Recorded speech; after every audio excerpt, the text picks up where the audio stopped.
Welcome, ladies and gentlemen, to another edition of the Wrestling Underground podcast. I am your host, as always, Chad Porto. Joining me is Marcus Green. Marcus, the glorious one. How are you?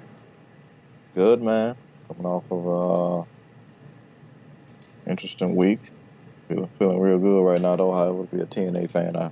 I will say. Right. So, to be very clear, most of this week's show is going to just be TNA Slammiversary recap, a little bit of a. Did I spell Slammiversary wrong? Well, I don't care. I'll figure it out later.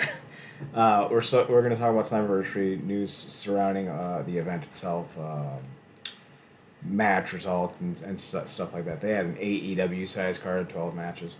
But Marcus wanted me to talk about the Stephanie Baker, however you pronounce her last name, scenario. Long time, was it CMLL talent? Had a domestic incident with her ex-boyfriend at the company. Sided with her over. She became a very big deal in New Japan. Popped up in AEW. She was getting a lot of raves, a lot of praise. Then she did the Forbidden Door match that came off real well. A lot of people really liked what they saw. So much so that Paul Levesque decided that he was going to do his mid-card, mid-booking that he does and scooped her right on up and paraded her around Mexico. Fascinating. The problem is she was still under contract. She was still very much doing work with Stardom and New Japan and CMLL on top of possibly doing more work with AEW. And a lot of people thought that her departure was unprofessional. Let's be very clear. It was. We're not going to beat around the bush on this. It was extremely unprofessional. She burnt a lot of bridges. She really didn't ingratiate herself with a lot of people.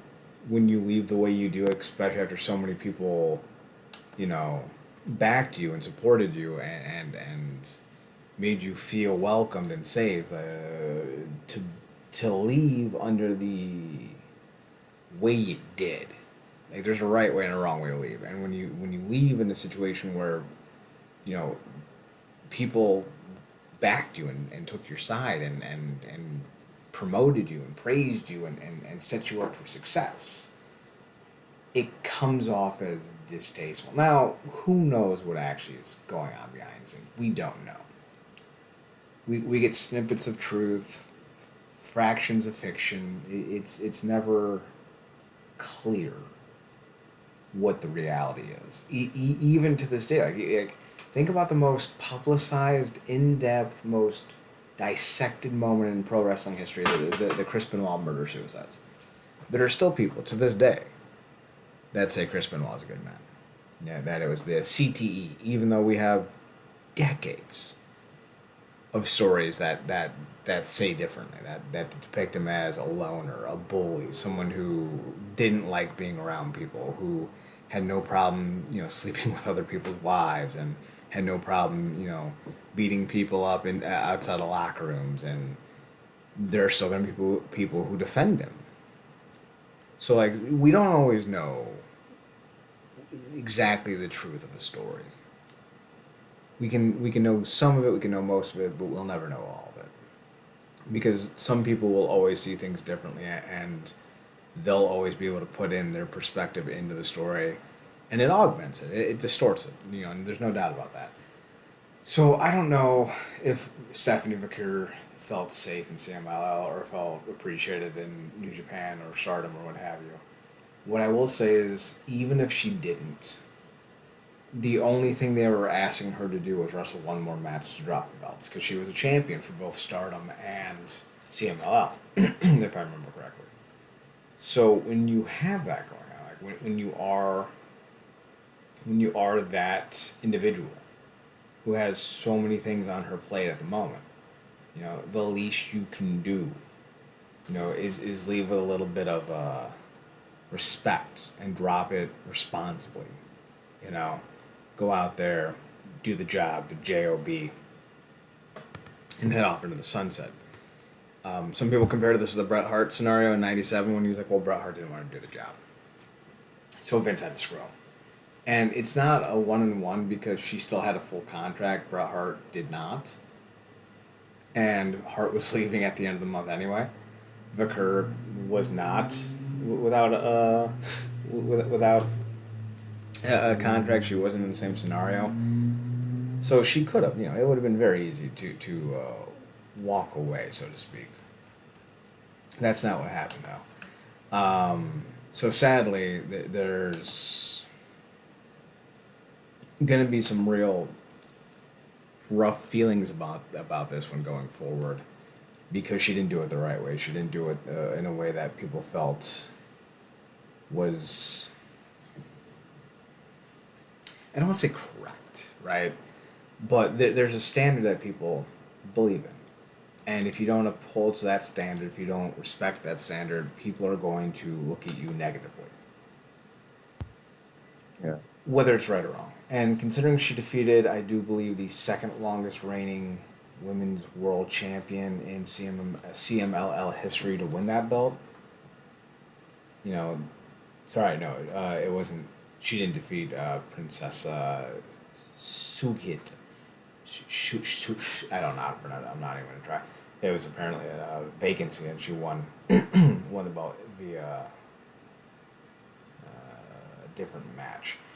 I'm not happy with the way she left with it. I think it's disrespectful.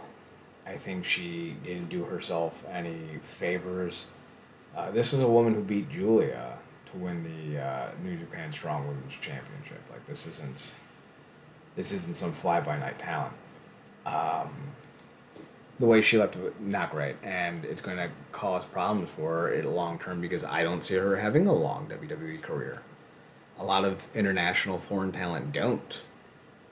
Very rarely do you have a Shinsuke Nakamura who's going on 8 years. But if you look at Nakamura, if you look at Asuka, if you look at some of these other women, they don't have the standard of careers that you think they should have. Like look at Io Sky and all the other influx of foreign-born non-native English speakers. They were all the top gals or guys of their respective promotions. And they go to the WWE and they become mid-carders. Now, listen, they'll get paid a lot of money. Not really. I mean, they'll get paid more than they were making elsewhere, but they'll have to pay for their own hotels, their own travel, their own health care. The money goes away pretty fast, is what I'm saying. She'll have a pretty high, presence on television, but ultimately she'll never be to the WWE what she was to CMLL or to Stardom or to New Japan. And eventually her run will end. And then what? Now listen, CMLL's, they brought back some less than reputable people, so maybe they won't care in the long run. But I guarantee you that this could be a situation where when she does leave the WWE eventually, she ends up going back to Mexico or, sticks around the States, but she never has the same name value. Like, look at all the people who have gone to the WWE with huge name values, even under the Triple H banner, and have done nothing. This is not... the product is hot right now, but that doesn't mean it's good. And part of the issue is booking, and the booking has not gotten better under Triple H, at least not demonstratively so. We're just now concluding things that have been long built up. Like Vince did most of the Bloodline story. I think that's the thing people often forget. So that was a big reason why the WWE hit new heights, and it's not because of Triple H's very subpar booking practices and having someone like Stephanie McCurr, who's not exactly a strong sports entertainer, if you will. It doesn't bode well for her long term in the company. Already we're seeing Andrade, who does speak English but not great. He's what is he, a speed champion? An Adderall champion? Hilarious. So, I'm not expecting huge things out of her. And considering that like Liv Morgan is one of your top stars, clearly wrestling talent's not the prevailing concept for who makes a star, right? I know he's your boy, and I always need to apologize, but like, look at who the world heavyweight champion is, Damian Bacho. He's not exactly a top tier talent, and he's still champion. And if he beat Gunther or Walter or whatever we're gonna call him this week, I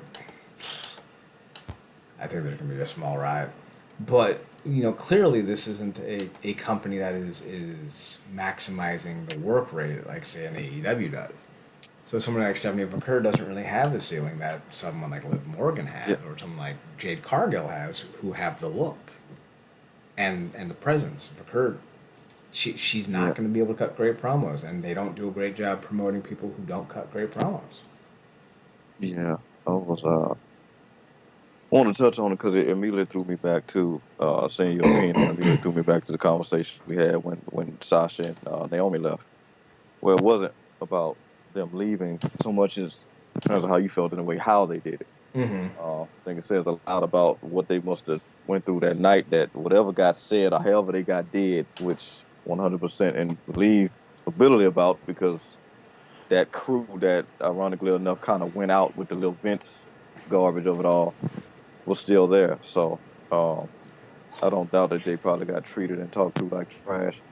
But even still, this does speak to what you were saying about it. Like this feels like well, at least to me, feels like an unwritten rule, code of honor thing about the finishing the dates Mm-hmm. before you make the big jump. Obviously, we've seen Will and a lot of other people do it before. So it kind of just feels like the thing you do, the unwritten rule, if you will. Um, so I hope, like I said, I hope it works out for to your point. 100% agree. It probably did burn three bridges specifically. Um, and maybe those will get mended, who knows? But hope it's worth it for, like you said, obviously she's going to get the payday, going to get the look. But in terms of that talent, and I was rattling through it on my head, definitely want to ask you this before we move on because got a lot to talk about with TNA. Real quick, in terms of wasted international talent over the last decade, in terms of probably the number one in that regard, is it Sin Cara? Considering he's once again one of the biggest names in Mexican wrestling history, not history, but one of the biggest names in Mexican wrestling currently, yeah, it might be. Mystico is once again a huge name in Mexico. I think he's currently the middleweight champion in MLW. He's wrestling. Jeez, I think he's doing some stuff with New Japan. So yeah, that might be the worst fumble of all time because he's working with MLW, New Japan, AEW.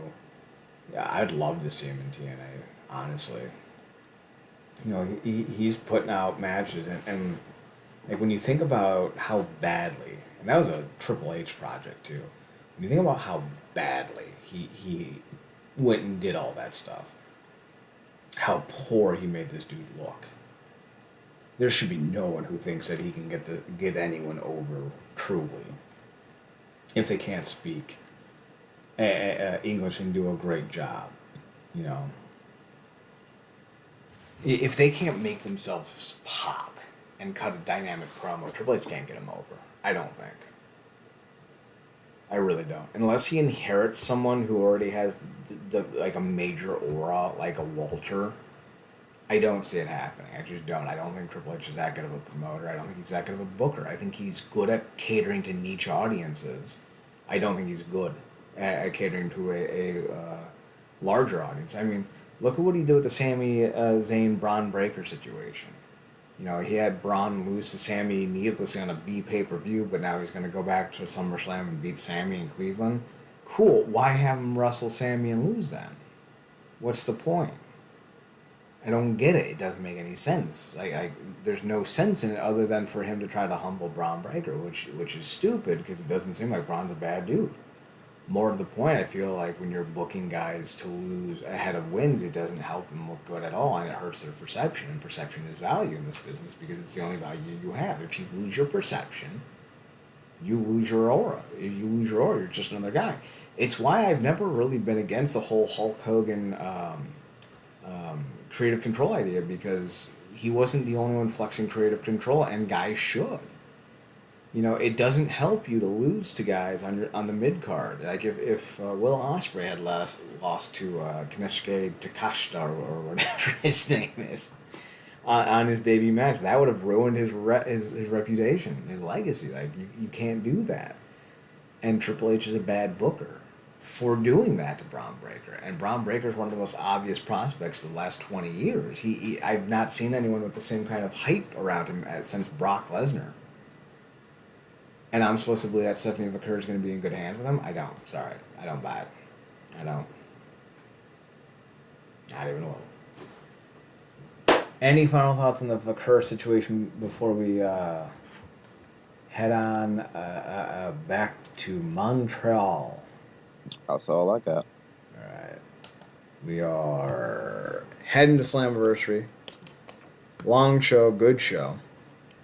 Speaking of Mexican legends, we got Fabio Apache in a four-way match with Tasha Steelz, Giselle Shaw, and Zaya Brookside.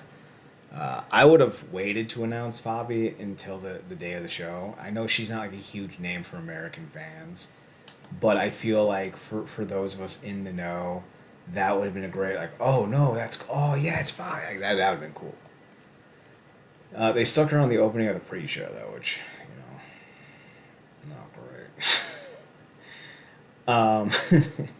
But I think she had a decent outing in this match. I think Zaya and Tasha definitely carried it. Fabi's 43. She's not exactly the same star she was 10 years ago. But you age. It's what happens. But she still has name value though, that I think TNA can really benefit off of if they're willing to do so. Her last run in the company, I wouldn't even call it a run. It was like a couple. I think she did one show in the States with TNA, and the rest were when TNA went down to Mexico to do some Impact tapings. So, like, I would hope that they would do a better job this time around using her if she sticks around, which I don't see a reason why they would keep her around.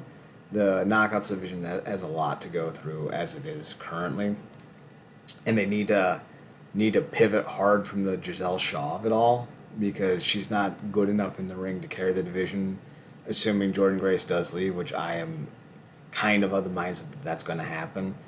Tasha has a ceiling on her. She just doesn't have the gimmick to get her over the top to be the next face. And while Zaya Brookside's a heck of an in-ring talent, she's got less of a personality than half the women's roster does currently. And I wouldn't even say she does have a gimmick or character. So, like, this was a fun little match, but, like, of the four names, the 43-year-old seems to be your best bet if you want to have some traction with your headliner in Jordynne Grace going forward. But unfortunately, she didn't win. I think Tasha Steelz won. So that seems to be where they're going with currently is Tasha versus Jordynne. Now, again, I'm back on the you give me 9 months and a guarantee that Jordynne Grace will be here at the end of those 9 months, and I can turn Savannah Evans into a genuine threat. I think it would be a hell of an idea, but I was going to ask you go back to the Roseman. Well, I think you have to. She's the only one I think at this point in the Knockouts division, aside from Jordynne Grace, who can carry the belt. I'll pull up the roster here when we actually get to the. I think you're right. Knockouts division title match. Yeah, I think you're right, because I think I'm gonna get to that again when we talk about her match. I think Jordan's just too far out in front. And they haven't done and we'll talk more about this as we go through the roster, not the roster, but as we go through the Slammiversary card. But they have not done a great job replacing Deonna Purrazzo or Taya Valkyrie, or who else did they lose recently? I mean, well, Naomi had a certain amount of cash in that regard, but after that, it's and what you're speaking to is what I was getting to when we talked about it. But if this reign isn't looked upon fondly once it's concluded, whenever that is, it's not on Jordan. No. No, it's at all. absolutely not. Had Trinity stuck around, I think for 2 or 3 years, I would have put her right there with Mayo with Perazzo and Grace. But her run was so fast in the grand scheme of Yeah, things. yeah. Losing her didn't help, but I don't think it hurt nearly as bad as others. So we go from that to the Kushida versus Rich Swann match. This was supposed to be Kushida versus Jonathan Gresham, but Gresh couldn't make it due to travel issues, which is a shame because Kushida really had like a dynamic look. Who did he borrow his look from? Was it a Kobayashi? No. No, he was a WWE wrestler in the '90s. Let me see if I can Google it real fast. There we go.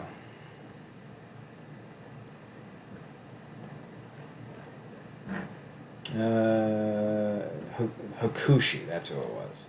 Now, Hakushi goes under a different name these days, but Hakushi was real famous for having kanji lettering written on himself, and then showing up and beating the hell out of Bret Hart.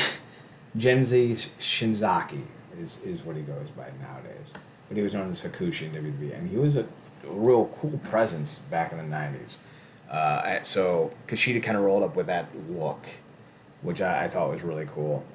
Um, and he had like a whole new gimmick to himself, a whole new personality, and it would have been a really great match Contract. Yeah. for Gresham and his new violent demonic octopus group. So like, unfortunately, things went sideways. If I was TNA management, I would have been like, "Hey, Kushida, maybe don't debut this tonight." But Might have been one of them things where it's like, well, I can't take all this stuff off now. You know how long it took to put it on? yeah, and I'm not sure when they knew Gresham wasn't going to be there. I will say Yeah. this: I've always thought Kushida's gimmick was cute, and I don't mean that derogatorily. But like when he was rolling with Sabin and Shelly and who was the other one? Saving Shelley. Was it Knight? Was that his name? Uh, I don't think he's on the roster. He was in New Japan. Kevin yeah, Knight. it's, Yeah, yeah, Kevin Kevin Knight. Knight. Yeah. He is on the roster. He is. They had a nice little look because they were all like kind of the same aesthetic, Back to the Future, the whole deal. right? Because yeah, So like, but without Shelley and Sabin, I feel like you don't need to keep that going. So like, Knight can kind of embrace that look himself. I think he's back with New Japan currently, but Kushida can now go off on his own and find his own look. And I feel like this is a great pivot. It's something unique, something different, something we haven't seen since the '90s. So I'm interested to see how this goes. Four names that I think, well, three names. Sorry, Lish, that I think could be back in the knockout title scene. Involves our knockout champions and challengers. Solid tag team match. I don't think Threat and Danny Luna have the chemistry needed here, but Slamovich, Danny Luna, and Jody Threat I think are three names that you should be building up a lot. Keller Kelly being in the other one, but she's currently out right now. I think she's going and dealing with some personal stuff at the moment. And then another one could be Kylan King, but she's currently out. I think she tore her ACL. So I feel like if you're thinking about immediate replacements for Jordan Grace, Masha Slamovich should be on the top of that wagon. In fact, she should probably dethrone her sooner rather than later. I think Danny Luna has the talent in the ring to replace Jordan Grace, and I think Jody Threat has the personality needed to replace Jordan Grace.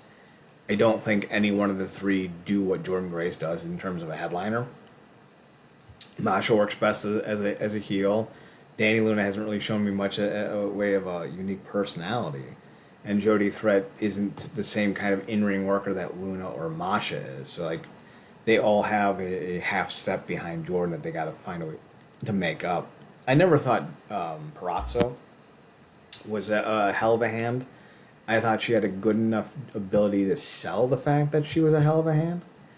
I don't think she was a hell of a hand. I still don't. But she contrasted Jordan enough that I feel like you could use her and find ways to headline with those two. I don't think she's a headliner on her own, though. So I feel like if you can find the way to elevate one of those three to the next level, I think you could find yourself in a situation where you find a replacement for Perazzo, because I don't think you can actually find a replacement for Grace at this point. And maybe with that kind of in mind, maybe you do just give the belt to Alicia Edwards, who's been a steady soldier for the company for 7 or 8 years at this point.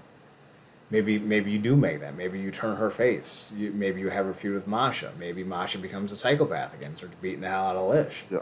makes her Yeah. bleed. Or do the thing where she helps Lish win only to feed on her later. Right? But either way, maybe you make Masha back into the psychopath that she was brought in as, and then you have Lish be the underdog face. It's not a complex story, but it works, and it works for a reason. The alliance between Masha and Alicia Edwards, the militia, if you will, retained their belts, and I think that was the right move, personally. Mm.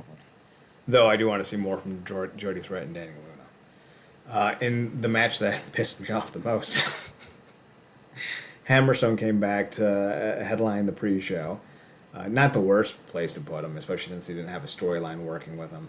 I believe he was out with a minor injury, and then he had other bookings he had to take. I think he missed the last set of tapings because of the injury, and then he was cleared right after the tapings ended, or maybe it was right before the tapings he was cleared, but he already had bookings to take. I don't. He missed like basically a month and a half or so because of an injury and then booking issues. I think I could be wrong on that. So, yeah, what are you gonna do? But Young defeated Hammerstone, and he did so with a cheap roll up. Now, listen, I understand that, like, hey, they're building up to Young Hammerstone, and that's going to be like a feud. I don't know if it's a feud I want to see because I'm not an Eric Young guy. He looks like a naked mole rat, and that makes me a little queasy. But I think Hammerstone is someone that should be at the top of the card, and I feel like having him lose his return match, not exactly where you want to be with him. He's got too much potential, too much, value to be wasted on Eric Young, who I think is a Triple H phone call away from sneaking away in the middle of the night to go back to his boyfriend. Oh, that's hilarious. I just thought about this. Would you put him with Santana? Hammerstone? Yeah. In like a feud? Yeah. Hell yeah. That'd be fantastic. Yeah. Then again, the thing that I would do with Hammerstone is I'd make him a face. He's basically non-problematic Hulk Hogan. He's got the personality, the look, the wrestling ability, the charisma. If he goes back to his white jean look with his red, white, and blue kind of white jean jacket and his sunglasses, and like he becomes that like over the top all American personality, you get yourself a baby face for years. So like I wouldn't have made him a heel in the first place, but But they did just do a switch on on another guy, so which we're gonna get to. So it'll be interesting to see how they do that with Hammerstone, because it's kind of hard to do against EY, because now he also feels like the guy that's in like on screen a face, but also the guy that's speaking up for the roster in the more stead. Mm-hmm. So it making him that heel now. We kind of just, I don't know. It's certainly an interesting situation. So, and like you don't need to make Young a heel in this situation, Yeah. especially with who they just turned heel in the main event scene. But I think turning Hammerstone face eventually has to be the goal. Yeah. Then we open up with the first match of the night as Hardy and Fandango, or JDC. John Dango Curtis, I think is what he's going by. This was not a great match. It was like 5 minutes. Obviously, there were issues with Jeff Hardy getting into Canada, which is why he wasn't. Canada has a very strict, what's the word I'm looking for? Not immigration, but international travel laws when it comes to people who are felons. This is the first time Jeff Hardy has had issues getting into Canada. And it probably won't be the last. Like, I understand why Matt and JDC had the opening, but it still wasn't a great match, especially since it only went 5 minutes. Especially since the next matchup was ABC taking on the System in a pretty good match. You could have flipped it, had a much more exciting, fast paced match to open up the card. Not sure why they did what they did. Dreamer and Gail Kim are doing most of the booking, if I remember correctly. So, like, this could be some old school ECW booking philosophies coming into place because I've watched a lot of House of Hardcore shows, Tommy Dreamer's old promotion. Sometimes this is the opener you would get. I Yeah, don't think it was the opener we deserved, but it's what we got. Hardy won though, and people seem to enjoy it, so that's cool. yeah. That's some revenge for the family with three twisted fates. Yeah, Um, yeah. So it's, I mean, that was cool. We did what we needed to do. Not expecting to have extremely lengthy, long matches with Matt anyway.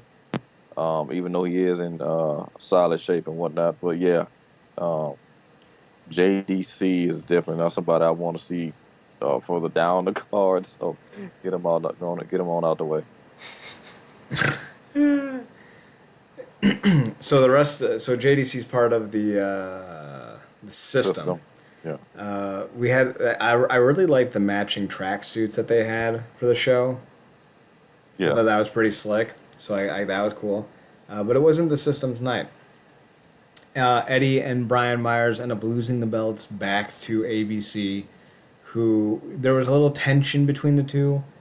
I've said this before. I really think Bay would be a great face. I really think he would be. And I think Ace Austin could be a real strong top heel.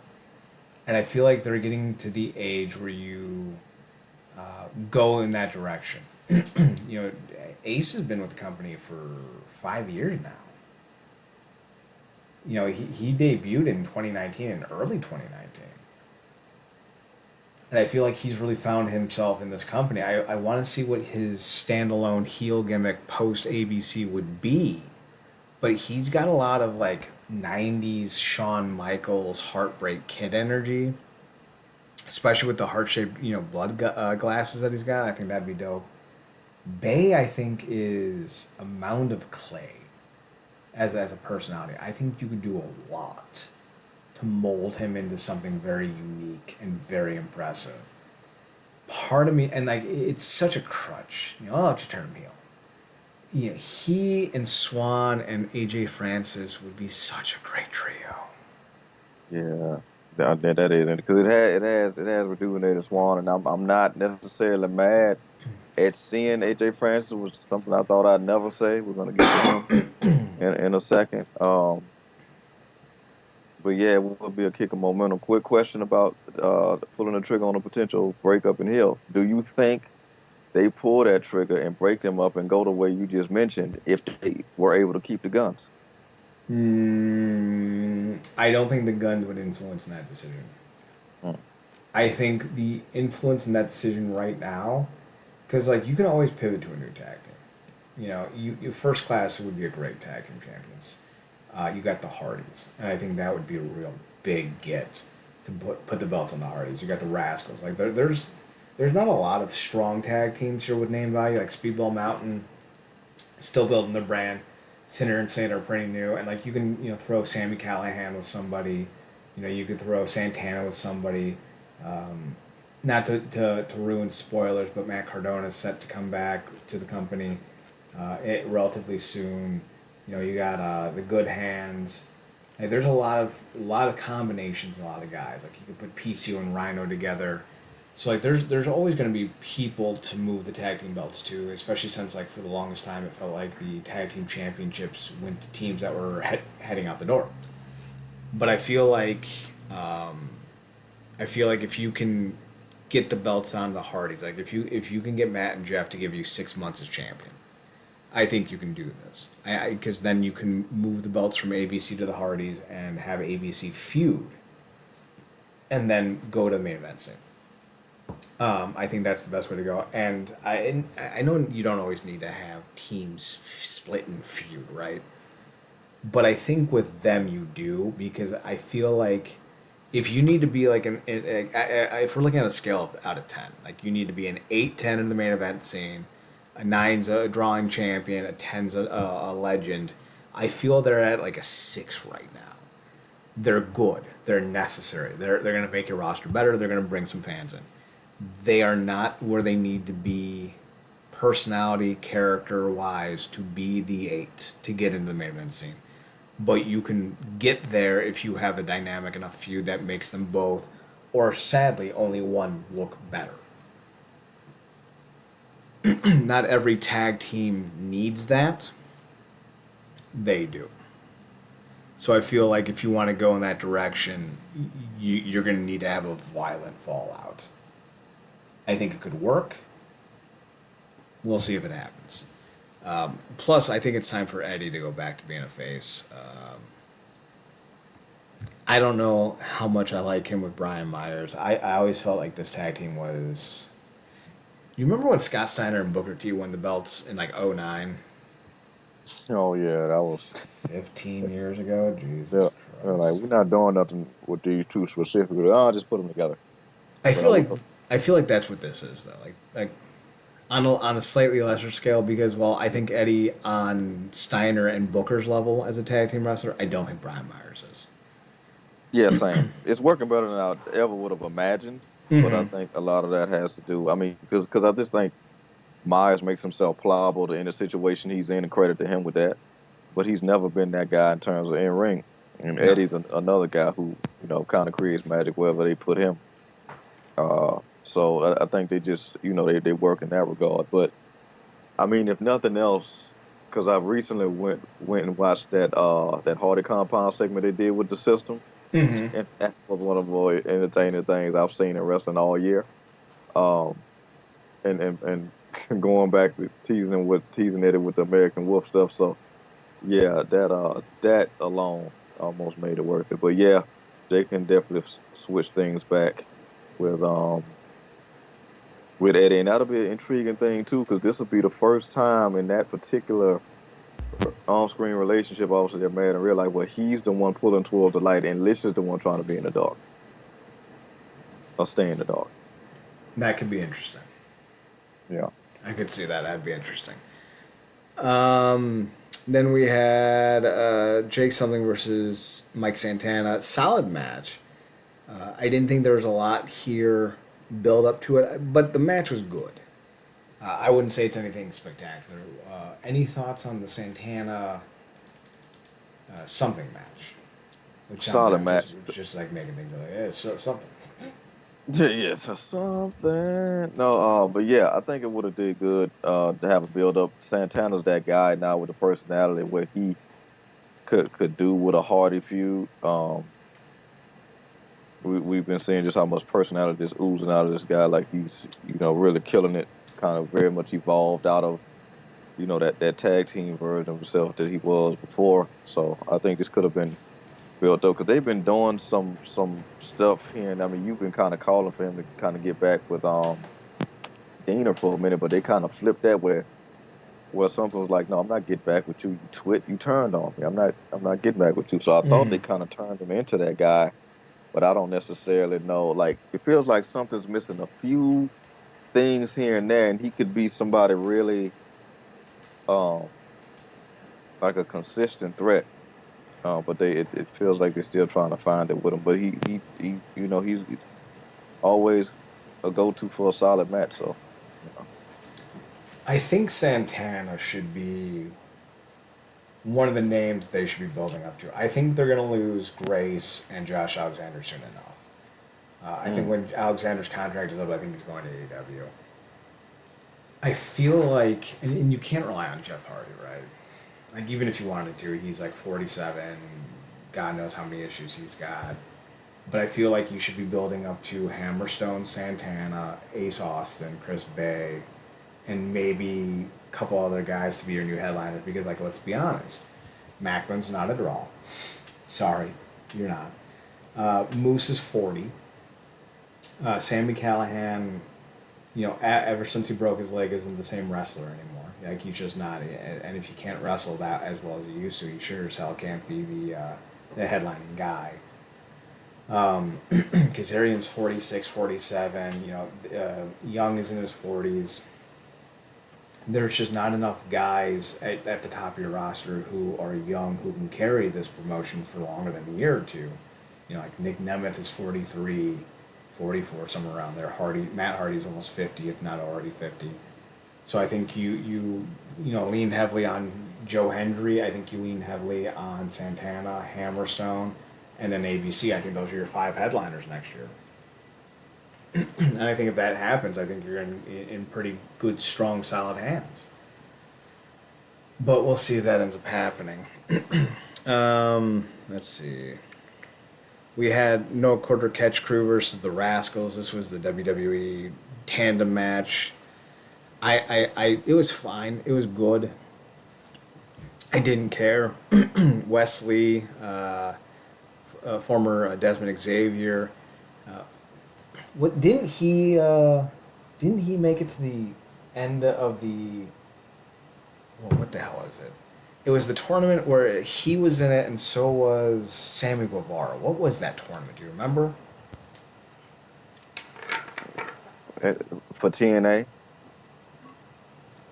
Yeah. because I know he won a it's not a breakout tournament, but something to that effect. Um, but I thought they was going to directly shoot him to the X Division scene and make him champion after that. But I forgot exactly what the name of the tournament was. Um, was it Rising Star? What was it?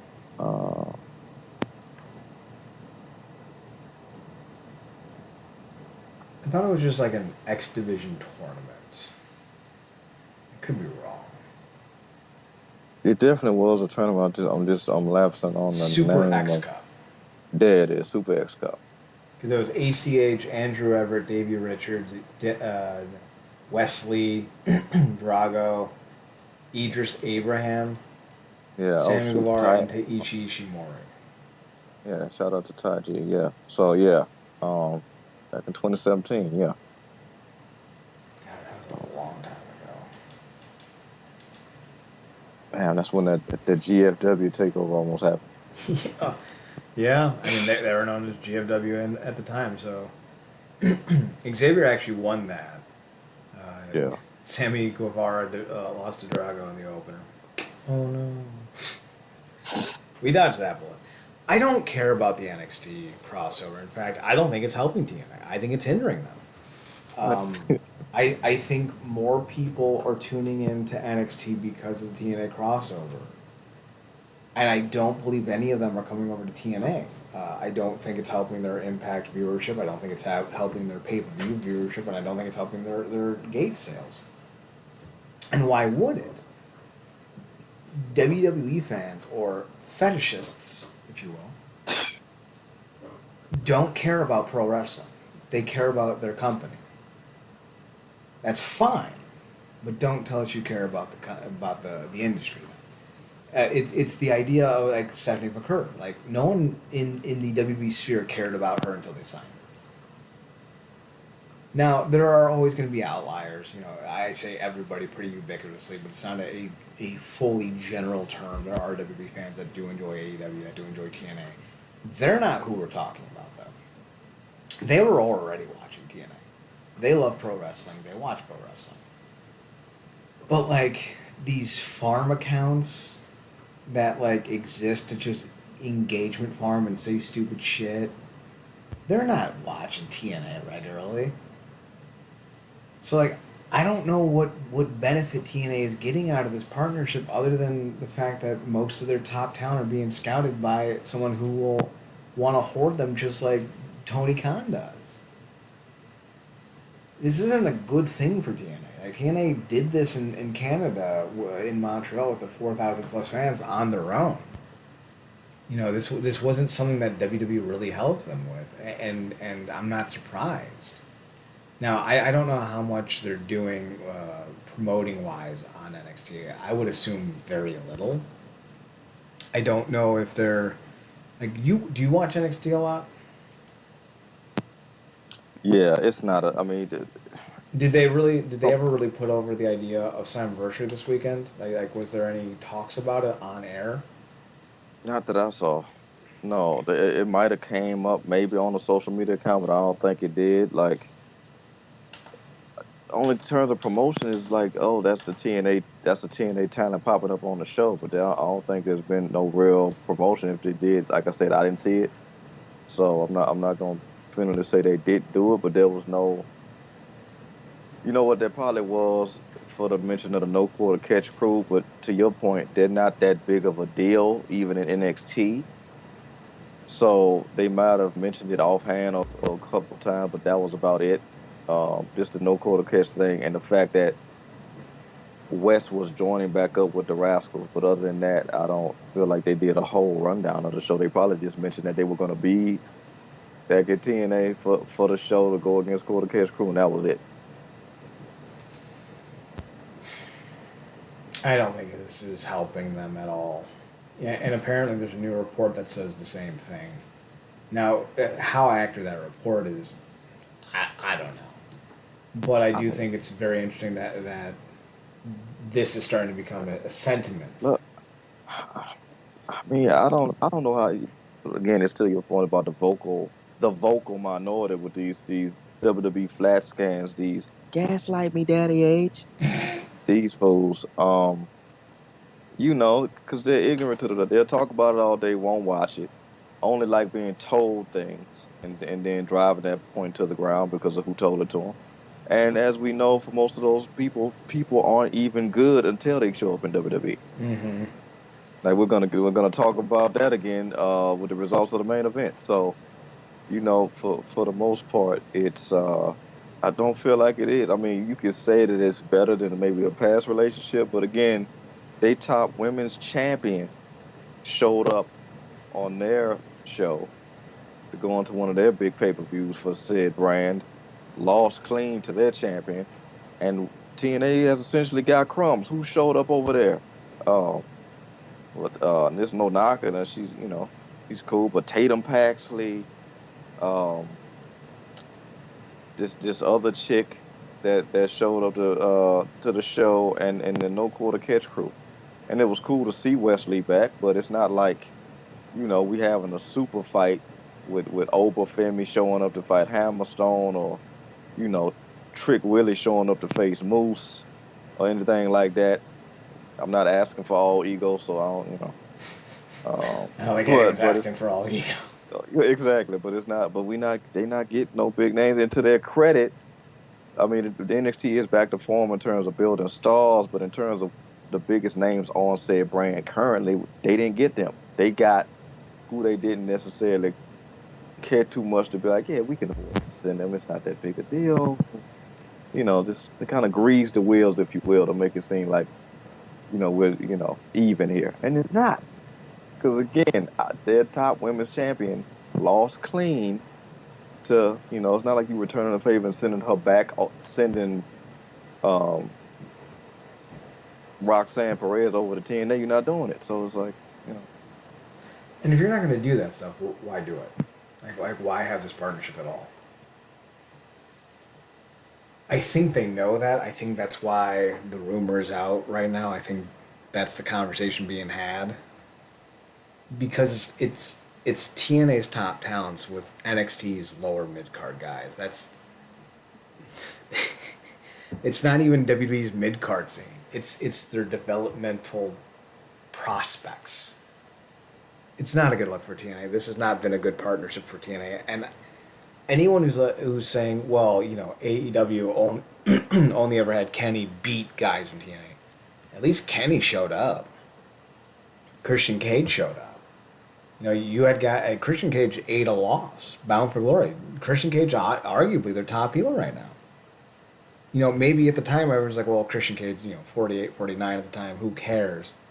It was a big deal, especially considering how I think it was just coming off the pandemic, and there wasn't really a lot of people in the audience to begin with, and still Christian showed up, put over Josh Alexander in a big way. I think that moment would have been a lot bigger and a lot better had Scott D'Amore not pissed all over it by having Moose cash in on Josh's first title win. I think that's the dumbest thing they've ever done, and I think it hindered Josh as a top guy, and I think it made Christian's loss seem less significant. But I would still take the AEW partnership over the WWE's current partnership. But here's the thing: That's not a ringing endorsement. It's like saying Triple H is a better booker than Vince McMahon. Yes, we all acknowledge that's true. But But what we're what it's not being all going to compared to. acknowledge, yes, exactly. It's a comparative analysis. Like comparatively, yeah, better booker. Is he a good booker? No. He's shooting himself in the foot because he's trying to be dynamic or unique or 5 match cards. We're gonna have Sami Zayn beat Braun Breaker. We're gonna have Cody wrestle in the opener against AJ Styles, even though everyone knows AJ's not winning. Here's my rule of thumb, and then we'll continue on Slammiversary. Don't put your champion in feuds you can't sell to the audience that he could lose. If you know Cody's not going to lose to AJ Styles, then don't put AJ Styles in a feud with Cody. I don't think it makes it look good. I think it's a waste of people's time. I think you can do the New Japan route. Maybe you have Cody do some 6-man tag matches on pay-per-view. Maybe you have him wrestle in the tag team scene for a little bit. Maybe you have him champion v champion. Non-title stuff. You don't need to have him defending the belt every 30 days. That's an antiquated idea when you were running 34 shows a month. You can do some things to stretch out the run that doesn't feel so contrived and boring. Triple H doesn't seem to know this, though. Instead, we get 5-match cards that really no one seems to care about after they're ended. I don't hear anyone talking about how good these matches are after the fact anymore. And it's not like it's never going to be that way again. Of course, like the conversation will come back to the match quality, but right now it's not about the match quality. It's about how impressive the crowds are right now. Yeah, and the only reason why people are even looking forward to that Cody solo match is because of potentiality for Roman return. So Mm-hmm. But it's not going to happen, at least not anytime soon. But instead, we're going to get Cody versus Solo Sikoa. Oh. they think Roman's coming back, it's gonna be Hick of Hell no. Heck, no. Here's what I'll say, though. Here's what I'll say. If Cody loses to Solo Sikoa, I will take an entire month off from doing the podcast. That if Cody loses to Solo Sikoa at Slammiversary, Marcus, we will not be on the air for the entire month of September. I'm not gonna be drastic and be like, I'll stop doing the show because like I'm not. Like we've been doing this for 15 years. No, serious, stop now. But like I will literally take a month off. Like we will have a month off, no shows. If Cody loses to Solo Sikoa, that's how confident I am that he's not losing to Solo Sikoa. And I don't think Roman's returning at SummerSlam either. I don't think it's going to be that easy, that obvious. I just don't. It's like sorry.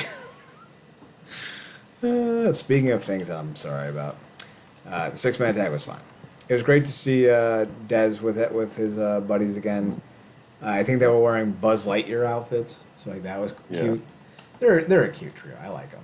I really wish Desmond was still in TNA full time. I think the Rascals would be a great face group, and I think that's kind of their issue. I think they need to bring Myron Reed in and go face again, because they're just too damn charming.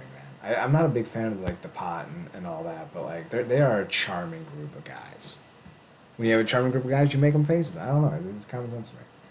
Me and Tommy Dreamer don't see eye to eye though. Speaking of eye to eye, AJ Francis and PCO saw eye to eye because they're tall. This was maybe AJ Francis' best match of all time. And again, much like with the Vince McMahon to Triple H comparison, that's not exactly a strong ringing endorsement. Two people on face mask, not face mask, on cage match gave him a 10. What are we doing, guys? Come on. Come on. This was fine. It was a decent street fight. We got introduced to Josh Bishop, who I think was an AIW and former MLW wrestler, who is now going to be with TNA for the foreseeable future, also Game Changer Wrestling. I don't know how long he's going to be in TNA. They need to do up more with him. Right now he's just a body, but we know it could be more. I like the idea of the international heavyweight title being a thing in TNA. I hope it sticks around. We'll see what happens with it going forward. And I love that PCO is a double champion. Solid match. I thought Francis looked good, as good as can be. When you have a street fight, it's easier to do. Some wild shenanigans. Didn't Sammy Callahan? I think he got involved at one point. Rhino showed up at the end of the match. It was a wild affair. I like where this is going, and I don't know who Smoke DZA is. I think he's a rapper. But I think you can develop a nice trio with Bishop, Swan, and Francis, and maybe you bring in Bay, maybe you bring in Austin. I don't know, and you can do some interesting 8-man tag matches or 6-man tag matches with the group. I think there's potential here, especially with Swan having Francis in his corner.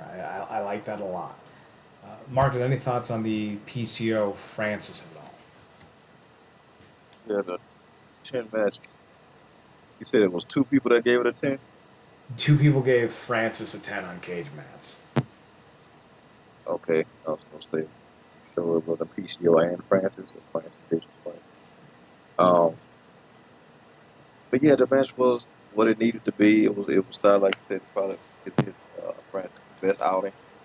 And it tracks. I mean, PCO was another person who's put in a lot of positions, and that that monster kind of just works, kind of all-purpose monster type deal. So it checked out. I don't know whatever group was talking about on Twitter about he's not the Undertaker. His job is to draw heat and come off like an a-hole.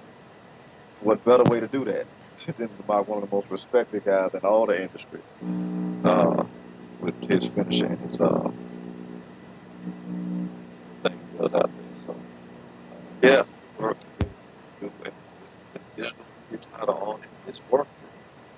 It's working, and he's losing. He was winning. If you call it that, with whatever's going on with him in Atlanta, but he ultimately got the win here. I didn't see that coming. I thought they were going to stay with AJ Francis, but you know, this could be interesting. But I don't see this feud being over, particularly with what is potentially coming up. We all know how eventful ceremonies are at 10. So post match, we're having a little reverb on your mic, by the way. Post match, we get Steph Lander comes out and she proposes to PCO. PCO says yes, and now we have a wedding. And if it's like any other wedding, it's gonna get ruined. I think one, Young and ODB got married. I don't think anyone else ever got married though. Like Yeah, and SoCal, didn't SoCal turn on Jay Lethal? I want damn. That's probably the oldest one, isn't it? I think that's the Did she go? first one. Did she go with? Am I still reverbing? I'm good. You're good. Yeah, she went with Uh, Dutt. Yeah. yeah, Kine man, weddings. that's Let's take a what look. is that? That 04? No, that would have been Oh, '08. gotcha. 08, yeah, man. Yeah, Lethal was going through it, man. um, So, Laurel Van Ness, aka Chelsea Green, tried to marry Braxton Sutter. Sutter abandoned her to go with Allie. Brooke and Bully. Remember that one? That one is actually pretty good. no, that was good because they committed the hell out of that. I thought there was like off screen with it at one point.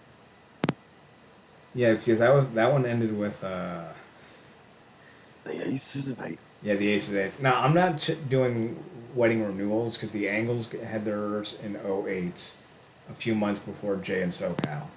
Yeah, those don't count. It's just that I And just don't then think this got the juice of any of those. no, Jeff and Karen I think had a renewal. I think yes. ODB and Eric Young, Bully and Brooke, and then most recently Sutter and Laurel Van Ness. So then this is gonna be the first one since 2017, I Yeah, think. poor Cage and Melissa that never got to have a wedding. I think they had a party, but Callahan ruined that. So Oh, they did have a wedding. That's right. Melissa Santos and Brian Cage had a wedding 2018. but they actually did get married in real life. Yeah, Uh, yeah. Then apparently she's now signed to AEW, so that's the thing. so But like good on them. yeah, Should be a fun night for all. We had Jordan Grace versus Ash by Elegance. This was not great. Dana Brooks not who we need her to be. Sadly, I want her to be good. She's from Strongsville, Ohio. That's real close to where I grew up and lived. But she ain't her. This was arguably just looking at the cage match scores, it's the least light match on the card, at least on the main card. Let's see, Pro Wrestling because there's also Pro Wrestling Database. Cage match isn't the only one that talks about wrestling. Let's see, promotion. Jesus Christ, there's a lot of promotions on this. Slammiversary. There's no rankings on this. Usually, with an old enough show, there are ratings listed, but not currently on this one. But just the general atmosphere, a lot of people thought Dana Brooke didn't do great. People said it was like her best outing yet, but that's still not, again, good. So like, I don't think we should get excited about a Dana Brooke Ash by Elegance title run. I think they tried. I think she flopped. It's time to move on. Just looking at the women of TNA, yeah, you have better options. Like Sue Young still listed on the roster. Tasha Steeles, Sue Young, Steph Lander, Spitfire, which is of course Danny Luna and Jody Threat. Rosemary makes sense. Let's see who else we got. Masha makes sense if they come back. Killer Kelly and Kylan King makes sense. Giselle's not the answer. Alicia's not the answer unless you have a good storyline for her. Like, so there are, there's not a lot of better options, but there are better options. And yeah. I think they need to pursue those better options instead of continuing with Ash by Elegance.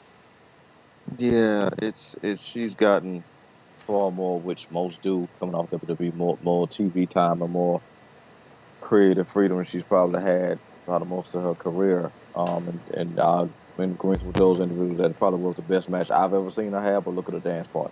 Yeah. So Arguably the and best women's wrestler in the world.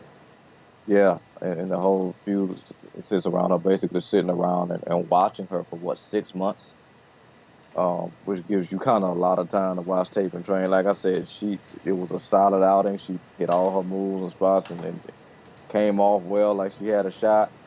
But I think a lot of that also has to do, again, like I said, with the dance partner. So she was putting on those performances with everybody else leading up into the match. We having a different conversation, but she's not. She's just always been at a certain tier. And again, Jordan is just so far out beyond what she's been given against in this reign. It's like, God bless her, but she needs some elevated competition. And like you said, maybe if they could put Rosemary back in the spot, or get some of those names back, or get a crazy signing out of nowhere. This is kind of gonna just be run of the mill stuff. But to Jordan's credit, one of her goals in that match was to make Ash by Elegance look the best she ever has, and she got that accomplished. So yeah. We'll see if there's more with her as far as the talent goes.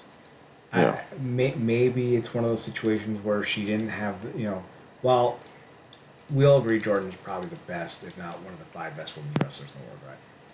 Styles makes fights, and maybe Jordan Grace wasn't the right style for her. Because, like, really, if you look at Ash by Elegance run sheet, the only name she's faced that has, the significance behind it currently is Zaya Brookside. Everyone else has been jobbers, for lack of a better term.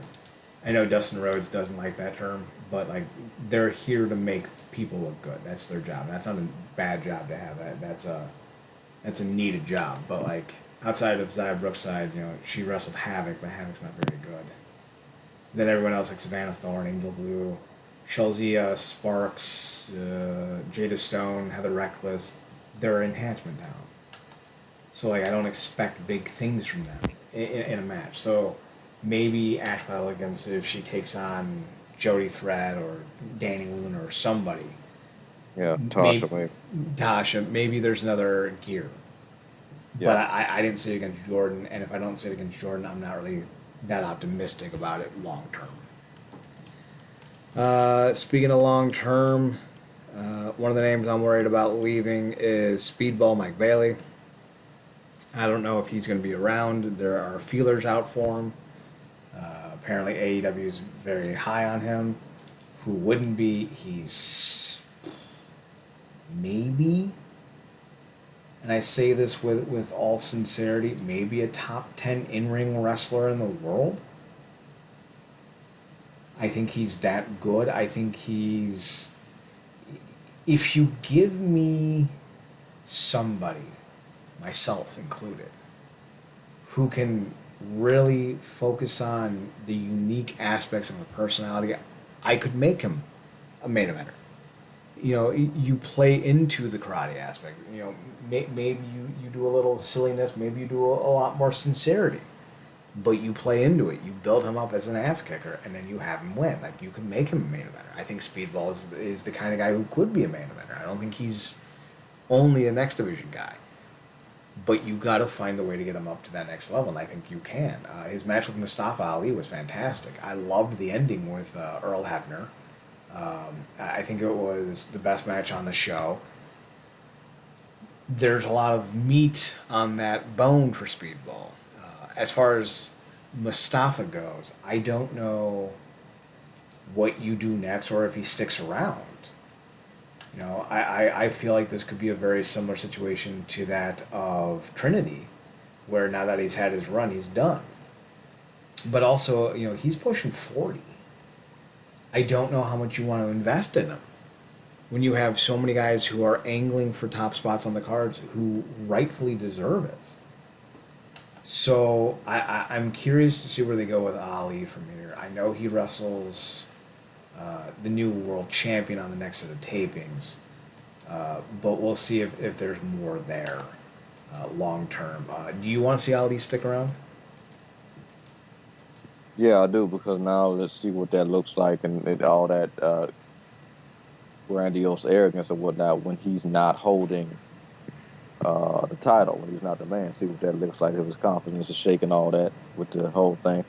But this was certainly one of the best matches on the show, if not the best. Can't argue with that because it told such a great story of trying and trying and trying all the months to get at Ali, him constantly scapegoating all the situations, bringing it back full circle with both Trent Seven and Mike Bailey, with Trent Seven being one of the guards, which I thought was brilliant.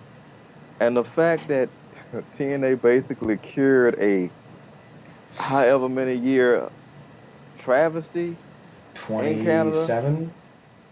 like the fact that they are the ones to bring that full circle, like I don't think people talked about that enough. Like the fact that they brought it full, like bringing Earl Hebner out of literal retirement, with his TNA Hall of Fame and all that. And like the minute he came out, you just heard the oh brother, this guy stinks by the whole crowd. And it just is. And shout out to that crowd. Montreal was fantastic. Mm-hmm. But like just the instant heat and the confliction with Earl, like the whole oh my God, he's about to do it again, and then he's like, damn it, I'm not doing this shit yet. Like he literally said that, and then so it was some great stuff, and now for nothing, it was a great match on its own. Like you said, Mike Bailey is one of the best in the world. Had a phenomenal match with Will Ospreay, and I know you get that. We say that in a lot of Will Ospreay situations, but he had a phenomenal match of the year candidate with Will Ospreay, just as much because he was in it as Ospreay was.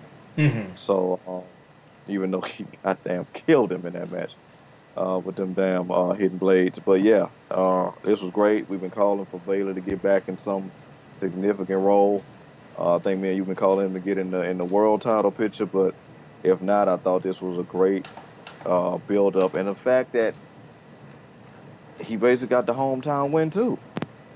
Like they did a great job of giving all the Quebecers or the Canadians some good wins. So this was probably one of the best, probably the best story told on the show. I agree. Both Montreal Canadian residents or citizens, as you mentioned, both PCO and Speedball won and won belts. That was the right way to go. Hell of a story, hell of an ending. It was the right call. I was quite a big fan. Speedball is now the 106th champion in the X Division title reign, and he has two titles reigning for 112 days. So he's 27th all time. He's working his way up. There's been 52 unique champions. Main event scene time. We had. There we go. Nick Nemeth, Joe Hendry, Steve Macklin, Moose, Frankie Kazarian, and Josh Alexander. This was, I think, also. I don't think it.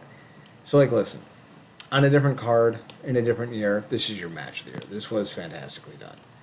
Yeah. Macklin's the first one out, so that really helped me out. I appreciated that greatly. But, like, it only took, what was it, 10 minutes to eliminate Macklin, but then it took another 11, 21 total minutes for the next elimination. I love that. And that was from Moose by Hendry. Moose gets eliminated second. Shocking as hell.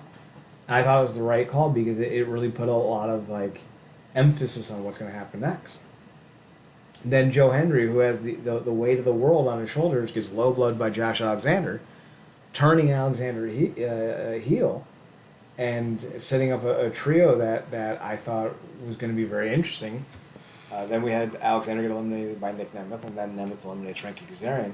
Now, I didn't think Frankie was going to win the match, but to see him as the last guy standing against the eventual champion being Nick Nemeth, I thought was a real cool thing to see. You know, this was a well-built, perfectly executed match, and I think people who are like, "Well, you didn't put Joe Hendry over." Okay, and he's already over. They did something even better, in my opinion. They really built the aspect of Henry chasing Alexander now, and I don't I don't think Nick Nemeth is the guy, right? But you put Hendry in the most high-profile feud with your best worker. Hendry is already a guy that fetishists are like, he should be champion. But why, Chad? Why are they on his proverbial crotch now? Because they want him in NXT. I mean, that's it. These guys want Joe Hendry in NXT. But now, right? Now you have the chance to book him with Josh Alexander and do a real good, proper blood feud. And I think this will, because right now I feel like if you were to come up with an analogy of Hendry, I don't think he's a secure main eventer. I think I adore the guy. I think he's great, right? I think he's far closer to Fandango in, 2014 when he beat Jericho at WrestleMania. I think he's far closer to that than he is to, like, say, a Stone Cold Rock, AJ Styles situation. I think right now he's over because of his theme song. And I think you need to secure his value, his overness with a dynamic feud. And I think Alexander's the guy to solidify his standing as a main eventer. I think it's the right call. All right, first off, 100% agree with everything you said. I love the match. I love the way that they did it. There are few, and TNA does not, I mean, they really don't ever get the credit they deserve, really. But again, that's the, I feel like that's the industry's gimmick against them. Mm-hmm. But they consistently do such a great job at setting up matches that could be other cluster Fs and pulling them off beautifully. Like this essentially was TNA's version of an elimination chamber. without the chamber and the way that they booked it. And it, what is Brian Cage's classic saying, GMSI, get my shit in, stuff in. Mm-hmm. Like it felt like everybody got their stuff in, but it didn't feel robotic. Like, okay, this guy comes in, gets his stuff in, gets knocked out, and then everybody just stays outside randomly for however long. Then this guy comes in, rinse, wash, and repeat. It never felt like that. Everything felt natural. Everything flowed. Never felt like if this was a radio broadcast. Never felt like it had dead space. Mm-hmm. So, thought it flowed beautifully. And again, the flat scans, the nut huggers, if you will, WWE, like you said, the is, um, they only care about Joe Hendry because he was said that he was important and said to be popular when he showed up in NXT. Mm-hmm. What TNA did to me works better. And what you just said, ironically enough, talk about NXT, what you said, and I root for this guy. I dig him. Another black performer that's doing well. But the way you just mentioned about Hendry is the same way I feel about Trick Williams. Yeah, the whoop that trick has made him someone Yeah, that people like, but yeah, I don't yeah. know if it's stable, right? His momentum carried him beyond what he was talent wise. Agreed. Because to me, he took off, and it was like when he won that North American Championship. I'm like, okay, he can get a good run here, get some stable, consistent matches under his belt. We could see that continued growth, get some good feuds in. But they put the belt on him, took it off him even faster than it felt like they put it on him, and then immediately put him into the main event scene. Had him go against Carmelo, who was battle tested 10 times over. Had him beat him with basically a trick move with the knee twice, and all of a sudden now he's champion. And of course, he also beat Ilya Dragunov, but like it to me, his popularity put him in that spot, and I don't necessarily know if he's that guy yet uh, in that scene, which may be why they ended up putting it on all ego for whatever final reason. But I've always felt that way, and I felt kind of guilty about it because I want to root for Trick in that regard. But it's just he never clicked like that with me like Melo did, because we saw Melo go from the breakout tournament to great North American Championship matches to great NXT World Championship matches. We just haven't gotten that consistently with Trick. So, to your point, that's this to go fix it with Hendry, because and the way that they did it was even better because it's like why Josh did it. And shout out to the crowd again, because as soon as he did it, the crowd was like, "Oh my God, what are you doing?" Like it's like if they turned Sammy heel the first time or whatever. But Josh's attitude was like, I was the guy and you literally came in and took my spot. You literally came in and took my spot. I'm supposed to be the guy everybody's behind.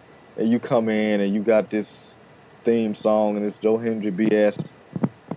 And it's great because essentially Josh has not been that guy since he lost the belt.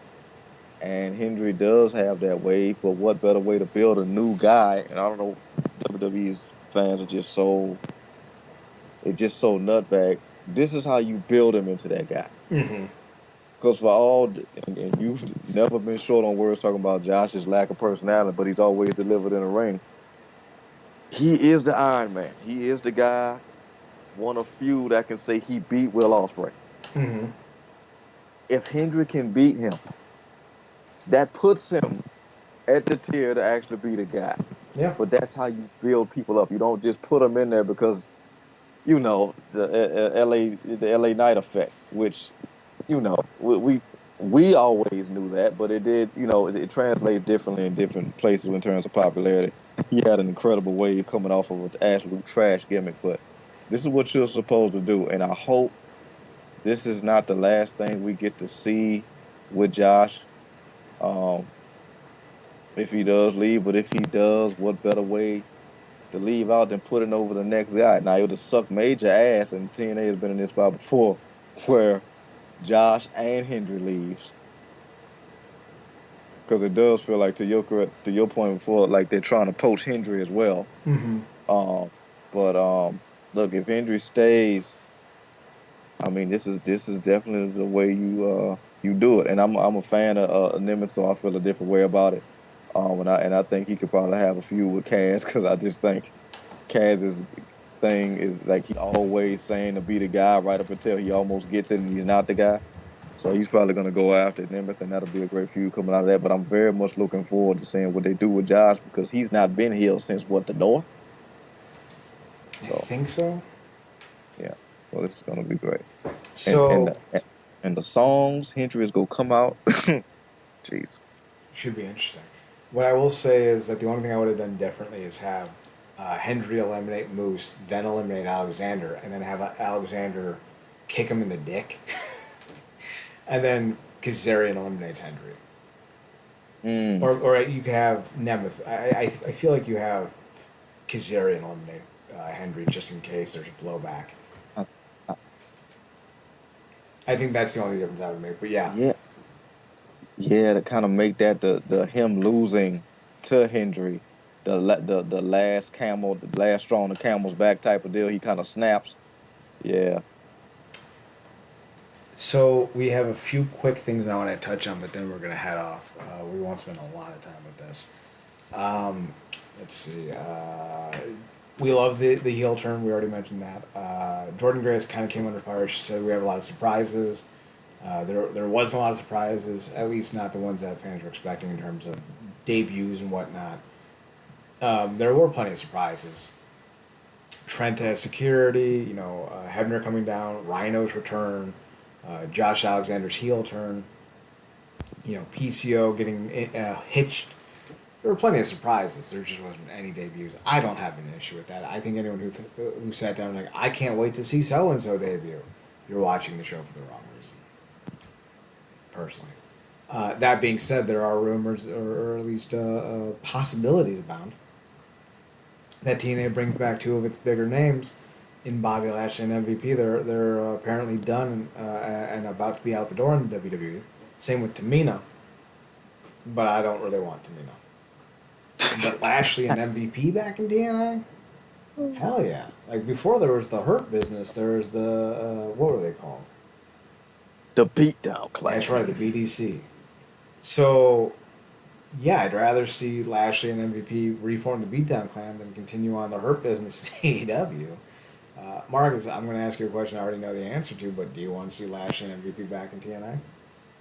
Absolutely. And going back to one of your earlier points about turning certain people heel, because they've effectively, thankfully, removed them. So, like the last vestiges of whatever ties they still had to Bullet Club, TNA, um, Ace and Bay have kind of severed those ties, particularly with new theme music.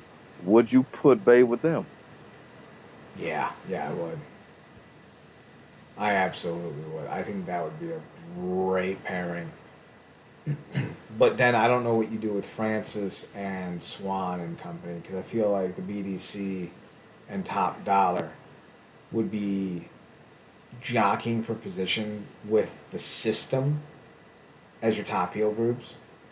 So I feel like you would need to find a way to move someone over to the face side of things or break up the system. Yeah, that might lead into your Eddie turn of it all. Which would be great. I would love that. Yeah, that will be good. Do you think if that did happen, they brought Francis into the Beatdown Clan? Do you think that it would clash? He would clash with MVP in terms of character because obviously somebody has to be talking, and that's kind of Francis's thing. I think MVP works better as a mafioso don, and I feel like Mm, Francis is more of a party boy, and I feel like he doesn't fit the BDC vibe. yeah, yeah. So I wouldn't put them together at all. I wouldn't have them anywhere within one another. Swan though throws kicks well enough that I think you can pass him off as like a, and maybe he is a martial artist. Like I shouldn't say pass him off as, but like I feel like Swan with the right kind of remake could fit in that group. We'll see. We'll see what happens. I'm excited for it. At least the possibility of it. So, Yeah, you know who would do well with Francis though? Moose. They're both ex NFL guys. interesting. Interesting. Yeah, it's Yeah, it's always interesting. I'm glad you brought that up because how they consistently kind of bring up Francis' NFL career, Mm-hmm. and it was like because I always think of you when they say it because you the sports guy. It was like he was a legit NFL player. He was on 6 teams in 6 years. I'm like, I don't think that's the I don't think that's the brag you think it is. In terms of things, because like when people bring up stuff like people like Charlotte example. She's a 13-time champion. I'm like, yeah, yeah, she's a shit. I'm like, that technically means she dropped it 12 times. Just Yeah, I'd rather just say I some was a quick. champion for like 900 days than say that I Yeah, was a 12, 20 13. time champion. Yeah, people got picks and chooses when it comes to the math they want to support. But yeah, that's interesting. And to Jordan, I don't know why people was getting on her. Like she talked about because they just had some crazy thing happen with flights. That whole deal I guess across the world or whatever. And apparently they had a hell of a travel day. So we lucky we even got the show that we had, which was great. But can you imagine what would have happened if Earl wouldn't have been in there for that X Division situation? That would Yeah, have could have that. Like, come on, man, like, y'all tripping? What y'all wanted? AJ Styles was going to show. We don't know that. no, and I doubt he was. WWE's not giving TNA anything. AJ They're Styles was just not. somewhere on Twitch playing something. He wasn't. Come on, man. Like, y'all like we lucky we got what we got. So I think that'll conclude everything. Um, Anything you want to touch on before we say good night to everyone? Uh, oh no, I would just wish Iron Sheik was still here. The tweet doing all this political BS, particularly on the damn RNC. Yeah. Peter Sheeky, baby. Oh, All right. Well, we're gonna head off for the night. I'm watching the Rascals get beat up by a bunch of NXT guys, and it's making me sad. Be sure to oh, tune in next Tuesday for another edition of the Wrestling Underground podcast. You can find Marcus on his socials at Paradox Kid, ParadoxKid. that's me. You can also find one of those other podcasts, The True Penny Show, TruePennyshow. You can find me on mine at Chad Nerdcorp, ChadNerdCorp, and on the Instagram at Chad's Photo at ChadDSPHOTOHUT. You can find us on the website at realnerdcorp.com, RealNerdcorp.com, as well as on the Twitter at NERDCORP. Next Tuesday, we're back for another edition of the Wrestling Underground podcast. From Mark Street, I'm Chad Porto. Thanks for tuning in. Thanks for checking us out. Thanks for giving us a chance. Remember, as always, to watch more wrestling. And Marcus, take us home. Good night.